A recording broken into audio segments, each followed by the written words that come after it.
अखिलेश यादव का भाजपा पर हमला एनकाउंटर को बताया फर्जी। समाजवादी पार्टी के राष्ट्रीय अध्यक्ष अखिलेश यादव ने कन्नौज में हाई टेंशन लाइन से प्रभावित परिवारों से मुलाकात की और प्रेस कॉन्फ्रेंस में भाजपा पर निशाना साधा।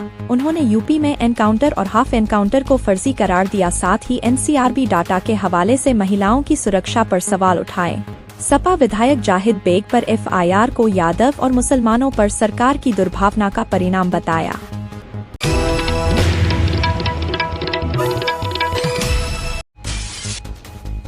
तिरुपति बालाजी के प्रसाद में मिलावट की आशंका, प्रयागराज के साधु संतों में रोष। प्रयागराज के साधु संतों ने तिरुपति बालाजी मंदिर के प्रसाद में मिलावट की आशंका पर गहरी नाराजगी जताई है। पंचायती अखाड़ा बड़ा उदासीन के महंत दुर्गादास ने इसे षड्यंत्र बताया और केंद्र सरकार से मामले की जांच की मांग की है। उन्होंने कहा कि तिरुपति बालाजी मंदिर हमारी आस्था का केंद्र है और यहाँ किसी भी प्रकार का खिलवाड़ बर्दाश्त नहीं किया जा सकता।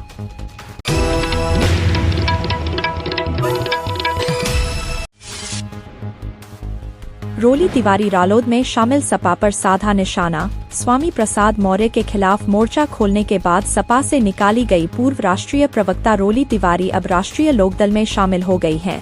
शुक्रवार को दिल्ली में रालोद अध्यक्ष जयंत चौधरी से मुलाकात के बाद उन्होंने पार्टी की सदस्यता ली। रोली तिवारी ने सपा पर निशाना साधते हुए कहा कि पार्टी अब चाटुकारों और सनातन द्रोहियों की बन गई है। जयंत चौधरी ने तिवारी के जुड़ने से पार्टी के लिए महत्वपूर्ण बताया।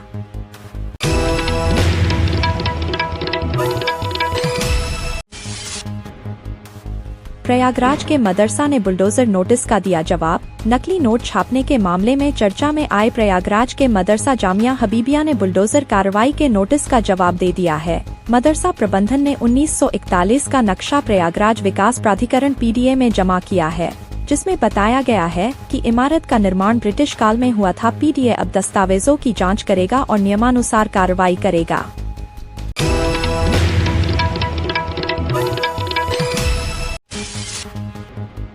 कानपुर में रेलवे ट्रैक किनारे रोहिंग्या पर प्रशासन की कार्रवाई। कानपुर में गुरुवार को रेलवे ट्रैक के किनारे अवैध रूप से बसी रोहिंग्या बस्तियों पर प्रशासन ने कार्रवाई की।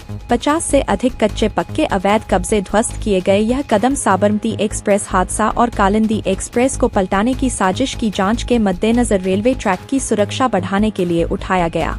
एक दिन पहले पुलिस कमिश्नर और डीआरएम द्वारा इलाके का निरीक्षण किया गया था, जिसके बाद यह कार्रवाई की गई।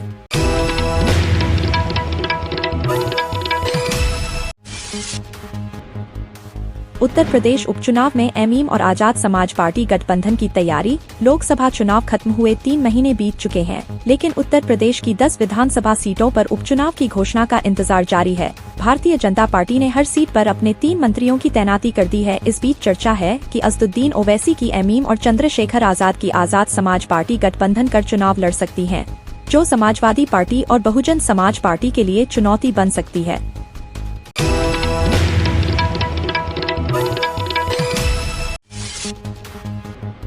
भाजपा ने राहुल गांधी के खिलाफ वाराणसी में दर्ज कराया मुकदमा। कांग्रेस नेता राहुल गांधी के खिलाफ भाजपा ने मुकदमा दर्ज कराया है। सिख समुदाय पर उनके विवादित बयानों को लेकर भाजपा ने शिकायत की, जिससे देश की एकता प्रभावित होने का आरोप लगाया गया। भाजपा के महानगर उपाध्यक्ष अशोक कुमार सिंह की तहरीर पर सिगरा पुलिस ने भारतीय न्याय संहिता की धारा 152 के तहत केस दर्ज किया है।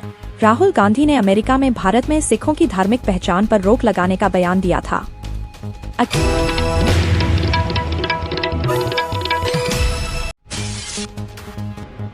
अखिलेश यादव का योगी सरकार पर हमला, भाजपाईकरण से अपराधी हुए सक्रिय। समाजवादी पार्टी के अध्यक्ष अखिलेश यादव ने यूपी सरकार पर आरोप लगाते हुए कहा कि राज्य में अपराधी भाजपाईकरण हो गए हैं। उन्होंने वाराणसी में साधु की हत्या और अयोध्या में राम मंदिर की सफाईकर्मी से गैंगरेप की घटनाओं का हवाला देकर कहा कि भाजपा का जीरो टॉलरेंस का दावा विफल हो गया है।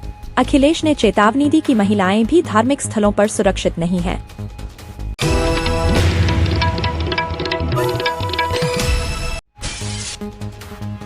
वाराणसी शक्तिनगर हाईवे पर बस पलटी, 20 यात्री घायल। वाराणसी शक्तिनगर हाईवे पर शुक्रवार शाम श्रद्धालुओं से भरी एक बस पलट गई। यह हादसा चोपन थाना अंतर्गत मारकुंडी घाटी के दूसरे मोड़ पर हुआ।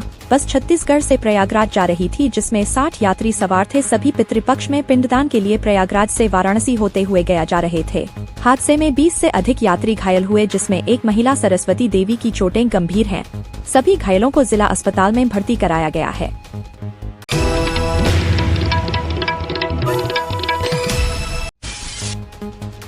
पुलिस ने ज्वेलरी डकैती में वांटेड अजय यादव को किया गिरफ्तार। सुल्तानपुर पुलिस ने शुक्रवार को सिंगरामो से अजय उर्फ डीएम को गिरफ्तार किया, जो 28 अगस्त को ज्वेलर्स की दुकान में डकैती में शामिल होने के लिए वांटेड था। अजय पर 1 लाख रुपए का इनाम था। गिरफ्तारी के दौरान पुलिस ने 4 किलोग्राम आभूषण, आग्नेयास्त्र, गोला बारूद और एक मोटरसाइकिल जब्त की। अजय के साथ एक पिस्तौल और 3700 रुपए नकद भी बरामद हुए हैं। इस मामले में अब तक 9 लोग हिरासत में हैं।